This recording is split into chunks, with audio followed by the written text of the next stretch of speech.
Good evening, I'm DK Roster. Welcome back to the TTT News. Miss Ain Earle is the lead brand consultant at the Fashion Arch. Now, she's an avid supporter and advocate of Trinidad and Caribbean fashion, coupled with her academic background in tourism and hospitality management. We're very happy to be speaking with her or having her join us to speak a little bit about the creative sector during and beyond the pandemic. So we say thank you for joining us, Miss Earle, and we want you to give us an overview of the Fashion Arch. Thank you. We're not talking about shameless plugs, we're saying information. No problem, and thank you for having me. Good afternoon. So it is actually, the Fashion Arch, the name kind of says a bit about what the business is. We're all about connecting creatives with their buyers, with customers, people understanding what type of businesses and brands that they have and connecting them to their right markets. So we've been doing a lot of collaborations with artists, fashion designers, been hosting pop-ups, getting sales platforms out there. So it's all about the brand, understanding their brand, being able to market it properly, and then of course, expecting sales. So it's been something not just for the fashion designers, but for the creatives across the region and locally, of course. Now, the fact that you're speaking with finance, money, creativity, what are some of the things that you need to kind of navigate when you are administrating or being that bridge between creatives and the money? So one of the things normally when we have had workshops, because we know it's something as well to creatives, they love to create, and that's what we the Fashion Arch help them do. We let them create and we help with the back end. Sometimes I don't think that they take it very seriously in terms of it's running as a business.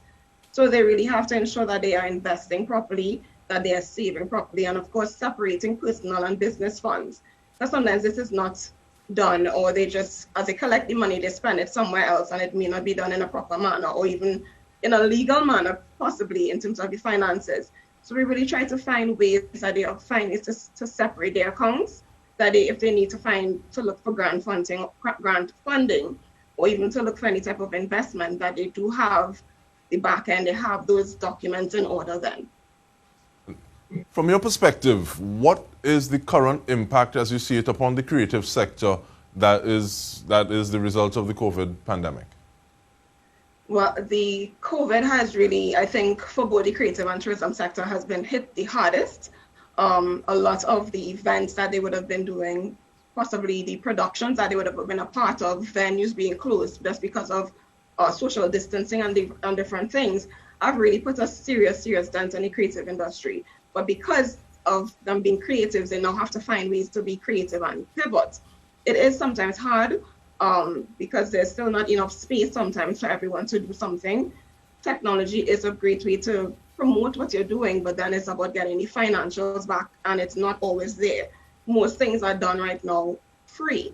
It's about, yes, this exposure you're seeing. So this is actually an example here, where now we can actually try to still get back into concerts and doing festivals and different things, but of course being socially distanced. So it's just one thing that they can do, and of course collaboration across the board is very, very key. But it has been a way where film, music, and fashion, and even other parts of the craft and everything can come together now and find ways to really collaborate to push the creative sector forward. But they have been hit the hardest. You've been seeing a lot of shows canceled, carnivals canceled, festivals, almost everything has been canceled. So people are down to their last, and it's now trying to figure out new things to do.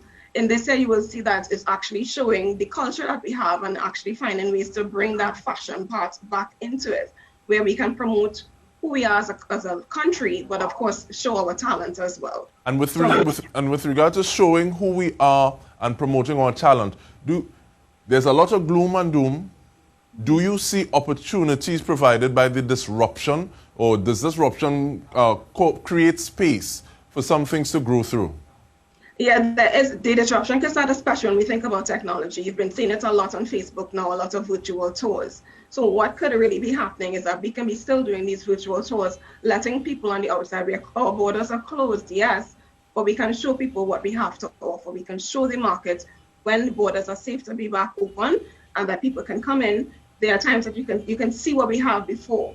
And what can happen as well too, when it comes to communities and the rural areas, we don't use them as the champions. They live in these areas, they understand what's there. And of course, we have the tour guides that can train them. And of course, looking at finding ways to invest in our tour guides, that they now are the ones that can do virtual tours. They can find ways, training for young people, for the community to really do these virtual tours and find a way to monetize it as well. Everything doesn't have to be free because it's online. It's giving them access to something. So let them see something, make everything experiential, even to the point that we need to ship items to them so that if we're making something, they can make along with us. Find ways to really create experiences then. And I like the fact that you talk about possibly if someone needs physical materials, you get that to them before they have this experience. I also like the fact that you talk about an experience, and we get into that a little later in the conversation. But in terms of looking at an individual and saying, okay, well, I need to change the way I do things. I need to look at myself as possibly a brand. How does someone continue to grow their brand during the pandemic? So the first thing you have to do, I know a lot of us, we think we look inwardly, because you have to think about your personal brand when you're thinking about branding, which is very, very important. But because of what we're going through, this is something that's not happening in a bubble. It's not just happening in Trinidad, it's across the world. It's a global pandemic. So we have to first understand where our customers are. What do they want from us? What do they need? And find ways so that we can sustain that and we can actually be able to implement something and serve our customers in a different light. Because what they may have been wanting before, they may not be able to either afford it, or it just doesn't fit into their lifestyle anymore, or just something that it might have been a want, but now they're just looking at needs because we're seeing the economic situation that's happening. So spending has sometimes dropped in some areas. Yes, luxury remains the same, but in our other areas, you're seeing things dropping. So you have to do a little introspection, a little reflection, and some research as well too, to really figure out what your customer wants from you and how you can serve them where they are. Most of these things that you're seeing is in terms of comfort, in terms of beauty, education, engagement, making people feel a little better about themselves. You know, it's looking into what they really want now more than it just being something people would have taken as a luxury before. And I'm hearing you saying this, and this, what you're saying makes me think of a brand audit. Yes, it has to be done. It has, yes, a brand audit needs to be done. Before we would have just been, we're in October now, in the last quarter, so we would have been planning. Now, because of this pandemic, you can't plan for more, sometimes 2 weeks in advance. Things are changing so quickly, and especially if in Trinidad, you're seeing too, because we have to wait on what's happening in terms of things being lifted, what's changing with us, what we can and cannot do. You have to do a brand audit and see how you can also survive during this brand audit and ensure that things can last so that you could get into 2021. Really see what you've been doing before, what makes sense for now, and what makes sense for the future, even post-pandemic, because things will never really be the same. So you really have to do some introspection and reflection. A brand audit is totally needed in terms of your products, your marketing, your social media, your packaging, the way you reach people, the way you speak to them, your pricing, everything needs to be looked at. And that naturally leads to the question, what are some of those factors during that brand audit, looking at yourself, trying to survive, that would make a brand or person or service a little more resilient and be able to say, okay, well, I can go this 2 week by 2 week by 2 week going forward? And again, yeah, the first thing for sure, sometimes you have to look at pricing. Pricing is very important because people, they are not able to spend as they would have before. And even if they are, they would spend a little less. So we're not saying to discount and become a sale brand, but really look at ways that you can possibly package some of your items together so that more things are actually sold, but on a lower scale. And then because you're selling things at a lower scale, then you can increase your volume. So you have to look at those things as well. So your pricing for sure has to be something to look at, and your costing, even looking at the production that you're using. Who are your suppliers? Can you still use these same suppliers? Are you still taking the same amount of product from before? But now, in terms of your resources, these things have to be looked at.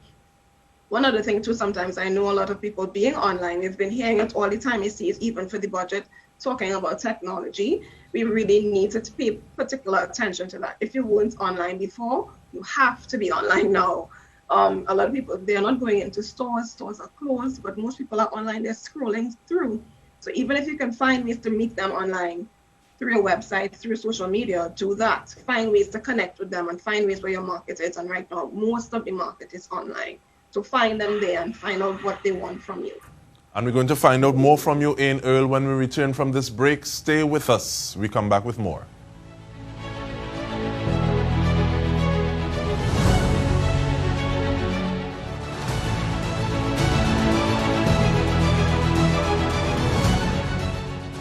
Welcome back. We are speaking with Ain Earle of the Fashion Arch, and we're talking about the creative sector during and beyond the pandemic. Now, some of the things that we spoke about a little earlier would have been the social distancing, the way that those concerts could look. We also spoke about experiences. But with regard to local talents and products, Ain, what kind of mentality do we need to be going forward with? First thing, resilience. Resilience needs to be there. We need to kind of hold the faith, even though we know it's very tough at times, because we may have gotten some assistance, but how long can this assistance last and you're not seeing anything else happening? But one of the main things we have to look at as well too is collaboration. We've always been hearing about it. You move further and you move stronger when you're in numbers. So we have to look at ways to collaborate with others. Collaborate. You would have seen it even for the cast event that he would have done. You saw there was so many people and there were so many parts in terms of what would have been playing for that event. There's a full set that was done. So that's interior design, that's construction, there's social media, there's marketing, there's set design, there's even clothing as well too. So the fashion comes into play, and any persons who are filming. So there's so many different things coming into play. So collaboration is very key. And finding ways now to really think out of the box when we're creating those experiences. You're seeing it already with Carnival being cancelled, or so this in terms of a physical space. But there are things that can still happen that we can portray and show our culture, show our creativity through some type of online space, but it has to be through collaboration. It has to be something that we can really come together and make something worthwhile. What is some of the work that is needed to make virtual experiences? Because you started speaking about it with guests, but what is some of the work that's needed to make virtual shows, experiences? And while I ask that question, I think we're going to show some footage from the new Box T, and you also take us through that. Thank you. Macintosh, yes. So I think, again, with that film, it's a short film. It's just showing one of his new collection pieces. It's, again, collaboration, because a stylist would have been involved. He would have spoken to someone to help him to create a storyline. There would have been music. There would have been a set design as well, too. So you're seeing the talent is there. Stylists are there. It's creating a story as well, too, and showing who we are. So it's a backyard line, basically. But again, fashion, film, you see the creativity coming out. One of the models, actually, this person right here, she's a stylist. So a lot of different people and different moving parts come together to really move forward. We have to really think about when we're doing something, it's all about educating, yes, showing that this is what we do, this is who we are as a people, and inspiring, giving people hope, making them feel like, we're seeing people still working, people still doing things. And of course, he has on a mask as well, too. That's the area that we're in. So you're showing as well to the safety is there. But we have to find ways that we, on a space where culture, heritage, creativity comes together, and that we can actually show that we are inspiring others and that we are bringing together youth, because you see most of the people, they are the young ones, and the young ones are the ones that will move things forward as well, too. You have to leave some type of legacy for them behind. So one other thing, too, outside of you seeing that creativity of those virtual experiences, is making sure that we are including the young ones, we're including the youth in all that we're doing, because we don't want when the older heads or the ones with all of the knowledge to disappear and then there's nothing left behind. So we really have to show that we are being very creative, we are thinking outside of the box, that we are educating when we're thinking about virtual experiences, we're using the top knowledge that we can, the top experiences, we inspire with what we're doing. You're giving them as much as you can, like if you were still there, or making you feel like you want to be there. So it's, again, that's giving that extra zhuzh then, if you say that, in terms of that inspiration needs to come through, that experience needs to come through the screen. So you're giving them sometimes more than you would have given them at a physical event, because you have to make people feel a type of way. And it's through the visuals, through the music, through the sound. So then you're trying now to excite all other senses outside of them being there to touch and feel. And while we are speaking about legacy, talking about learning from the masters, I want to say hello to the Culture Division. They're still doing some tweaking on their mentorship by the masters program. Still looking to see how they can carry it out. But one of the things that is from Trinidad and Tobago, and we're working with it, is limbo. And we saw that we have a young lady who made a Guinness World Record again. And you see, we are able to look at what we have done and try to take that forward so that we have things that we can say, hey, this belongs to us. How important is that in this time? I think too, just really showing who we are as a people. Again, it's still showing that even throughout all that we're going through, records are being broken. People are still doing things, and the limbo as part of our culture and heritage from whence it came to now, it's still happening. And then she now becomes an ambassador for who we are as a Trinidadian and Trinbagonian person, where she can speak to, because during any interview or anything that she's doing, of course, she will speak to our heritage and our culture as to how she got into limbo and the story of limbo, and then she can even then attach that to other things. So you would have seen to like even speak about Best Village or speak about Emancipation Village, these different things now that are connected to what is happening with limbo. So she now becomes an ambassador for Trinidad and Tobago, and this is just one person, but she's now on a world stage. So it's now giving us that chance to expose and give so much more accolades to what we have, what we have here. You know, so the Best Village, yes, it's local, but it's something that we can show and package to let people know this happens in Trinidad. You get to see all of our culture, you see our heritage, from the East Indians, the Chinese, all the races that we have here. You get to see all of these things packaged and then presented to the world.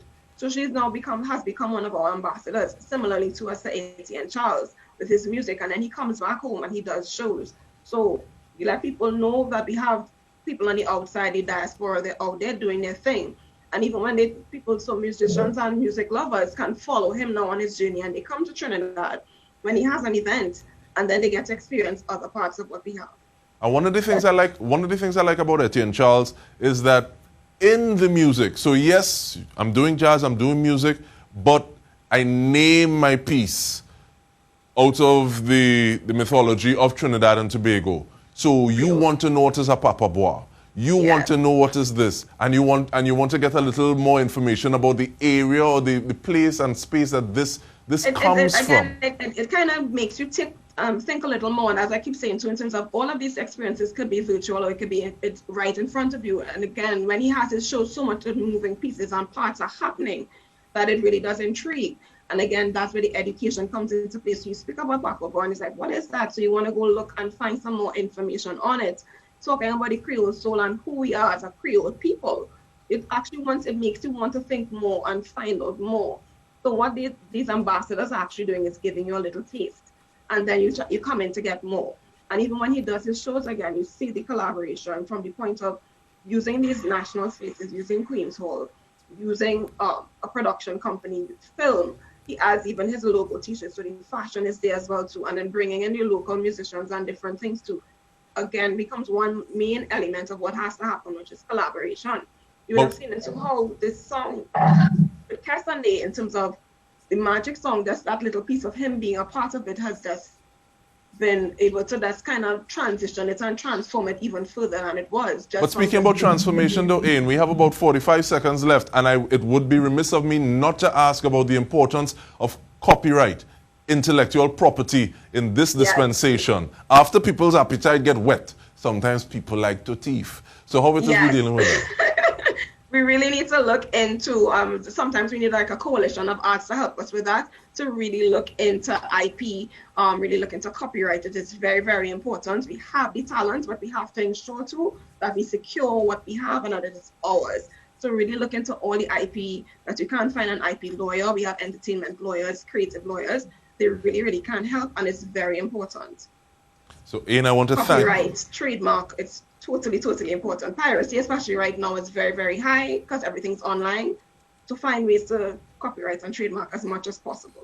Definitely. Ain Earle, I want to thank you so much for whetting our appetite. And hopefully this is the start of conversations that we have with you and other members of the creative sector. And on behalf of the entire news team, I'm DK Roster. Thank you for joining us. Have a good night.